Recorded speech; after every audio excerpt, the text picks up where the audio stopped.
everyone. I know I already did a live today, but I am at Lee's house filming a video for our new online book club that we're starting, which I will post information for later if you guys want to join, because it's going to be so awesome. We're so excited. Anyway, we all do bullet journals and we all do them differently, and when I posted about bullet journals, I've had a couple people say that they see all the really pretty elaborate bullet journals, but they don't want to do that. Like, I look at them and I'm just like, I can't do it like that. It's just not me. So anyway, I just wanted to show you the differences between our bullet journals. So I want to show you mine. They have what's called a minimalist bullet journal, where you just do really simple and not decorate it all up. I think mine's more of like a lazy journal. I don't know if you're going to be able to see this. I probably have to get close. Hi, Crystal and Devin. Oh, good. Now you can see it. See how messy mine is? Like, I've tried a few different things where I put a timeline across the top and then I do my to-do stuff, and then I have days where I just have the day, and then I try to do the time on the side. Like, there's so many different things I've tried. This is an old one. It's just different things. Anyway, so what I've pretty much come down to is just doing a day. Hi, Crystal. Where I just write it out. So I got this new pretty bullet journal for my, I don't know why I keep saying my birthday, for Christmas. And I'm trying to be a little bit more fancier. So this is my spread I just did for this week, where I have the days across the top with the what's going on that day, and then to-do lists down the bottom. And then I'm going to start doing a habit tracker sort of thing. Anyway, super simple, as you'll see. I just wrote things. I didn't like do fancy stuff on there. So, Lee, do you want to show yours? Yeah. Okay, so this is actually my bullet journal from 2016, and it's gotten a little bit more elaborate since, but let me show you how it started. So it started out pretty simple. I just did a very, very simple weekly tracker where I listed the days of the week all the way down from top to bottom, as well as any events that I had going on. And then my daily to-do lists were exactly that. It was just a running to-do list where I could mark off the stuff that I needed to do that day, the easiest way to go about it, and I could keep track of it as I got it done. As the year went on, that sort of changed and progressed, and I started doing weekly spreads more like this, just because I felt that it gave me a better snapshot of the week. There's a close-up of that if you want to see it a little more clearly. And it was sort of a hybrid daily weekly where I could keep my to-do list as well as events, but it really doesn't have to be anything elaborate or complicated. I know that you see all of the really beautifully illustrated calendars and those kinds of things, but you don't have to get that hardcore about it. You can, of course, if you're an artistic person, absolutely, like, follow your heart, doodle in your journal to your heart's content, but you don't have to. And another spread that I really liked is I use this to keep track of my time. I would just draw out the week, and then I would block out sections of time where I was busy with specific things, so that I knew where else I could fit in my personal stuff or other stuff that I had to do that wasn't locked into a certain day of the week or a time. So that's pretty much how I used mine. I'm also not a fan of color, which you may have noticed as you looked at my bullet journal. Everything in here is black and white, except for occasionally I would throw in a sticker. So for example, this was the week of my husband's birthday, and he got a Super Mario sticker.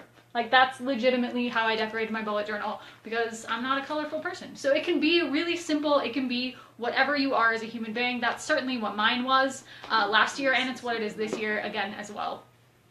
Yeah, and I've seen, in looking at different ways to do it, like, people use stickers and people use stamps, and to make it easy, and rulers. I need to get myself a ruler, because even though I have dots in mine now. Oh, an envelope! Yeah. Syd is so smart.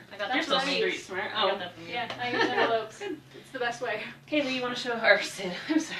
I know you know my name. I know! Get your two mixed up.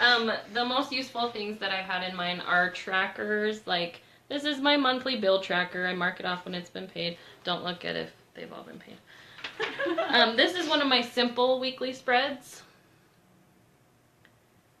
where I just literally drew some lines, and I have a few habits there, like hydration and self-care, things like that. That's a little heart. This is another one of my go-to weekly spreads, and I've heard people say, well, I just don't get the time to do a spread every week.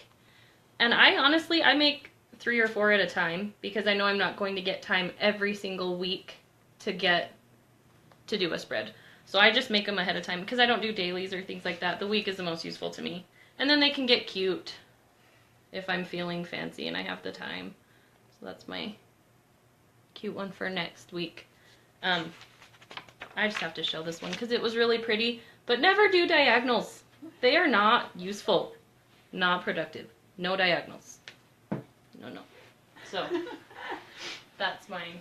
Thanks, guys. Let's see if there's comments. Love that you... Oh, Crystal says she loves that you use stickers. What a good idea. And I need time management. Yeah, time management page is helpful if you can figure it out right.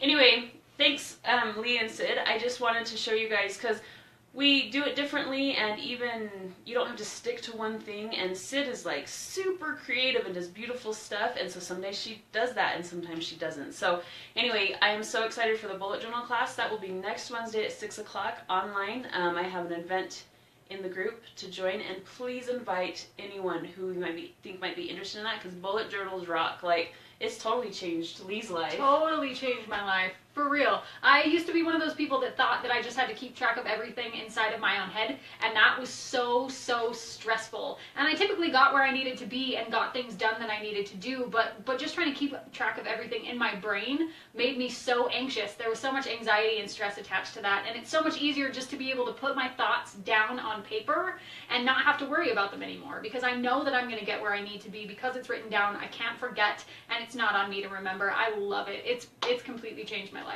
Totally. Yeah, and for me, being able to make it be what I want it to be, because I could never find a planner that works for me. So, did you want to say anything else?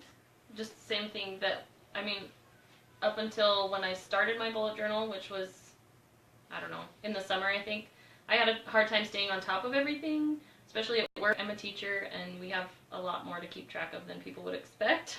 And so being able to have a bullet journal, keep it all in there. I even have trackers for some of my students and things like that. It's taken a great load off of me to just have it written and know that it's there. Awesome. And we have, we used to all work at the paper together, and we had a guy that we worked with that did it, and he loves it. So it's not just for women, it's for guys too. And he just has this little tiny, I think it might even be smaller than this, or maybe it's this page, and he just writes his little stuff in his bullet journal, and he loves it. So, and he definitely does not do anything pretty at all. So anyway, hope you guys learned some good stuff from this, and it's encouraging you to want to do your own bullet journal instead of being intimidated by it. Anyway, have a great night, guys. Thanks. Bye. Bye. Hey, Melinda.